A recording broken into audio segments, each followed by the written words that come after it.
Ok. Bon, eh bien, bonsoir. Je suis très, très contente de toutes et tous vous retrouver pour ce cours de yoga que l'on va faire ensemble.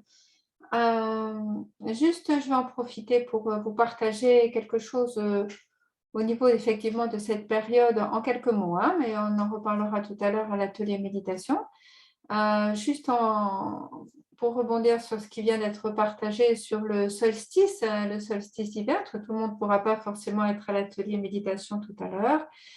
C'est vraiment un moment important, vraiment, vraiment, et ça risque de brasser, oui, effectivement, hein, ça risque de brasser des énergies. Et ce dont il est question, c'est le beau, beau, beau, beau message actuel, c'est quelque chose qui nous invite à aller vers la sagesse. Voilà, donc là, dans ces temps, la solstice et toute la période à Noël à venir, c'est d'être vraiment vigilant dans la bienveillance, la sagesse et la compréhension de la différence de l'autre. Ça va être un point fort, hein, ça va être un point fort parce qu'il y a effectivement des énergies qui peuvent être assez tendues, assez opposées, hein, notamment entre la dimension de l'intelligence et de la conscience.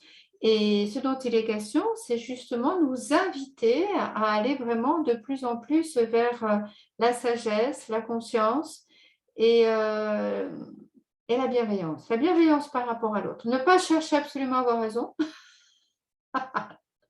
comprendre que l'autre peut être différent et savoir ce qu'on a à prévaloir. Actuellement, ce dont il est question absolument, ça va être tout le sujet de cette année, c'est l'amour. Il faut vraiment savoir ce qui est le plus important. Est-ce que c'est que l'autre soit d'accord avec nous et nous d'accord avec lui, ou est-ce que c'est l'amour qui accepte les différences?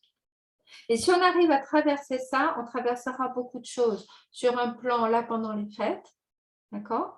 Le plan actuel de toutes ces vibrations, mais aussi sur un plan collectif.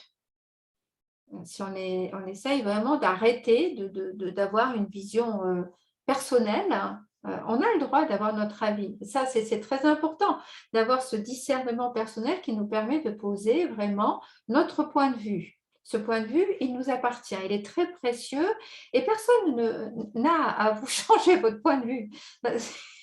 C'est votre vérité, c'est votre vérité. Mais vous aussi, vous n'allez pas faire pareil avec les autres. D'accord? Et si on arrive vraiment à se respecter dans cette bienveillance, avec l'amour, là, on va passer un cap extraordinaire. On va passer vraiment, comme je vous l'ai déjà dit, du troisième chakra au quatrième chakra. C'est ça le sujet. Hmm. C'est ça le sujet. Et de faire attention au niveau de la communication, hein, d'être ouvert à une communication bienveillante. Une communication qui reconnaît la différence de l'autre. Et si ce n'est pas possible à certains moments, eh bien vous changez de discussion, vous changez de sujet. Il y a des tas de choses dont on peut parler dans la vie, hein, vraiment des choses qui ne fâchent pas et qui n'essayent pas de mettre l'autre en échec ou de se trouver soi-même en échec, mais de trouver des endroits où on se rencontre, hein. Il y en a, il y en a, il y en a. Soyez créatifs. Soyez créatifs pour vraiment aller vers des espaces où se trouve la rencontre avec l'autre. N'essayez pas de penser que vous allez vers l'union et que l'autre doit être comme vous, semblable à vous. Ça ne marche pas. Nous sommes tous différents. Par contre, il y a des endroits où on se rencontre. Et c'est dans ces endroits où on se rencontre qu'on peut vraiment vivre en paix et en amour cette période de solstice d'hiver et de Noël. Voilà ce que je voulais partager avec vous. Donc, on va vraiment s'ouvrir à cette dimension-là. On prend quelques instants d'intériorisation pour vraiment poser vraiment cette intention de bienveillance, d'ouverture, de cœur, de sagesse. On y médite quelques instants.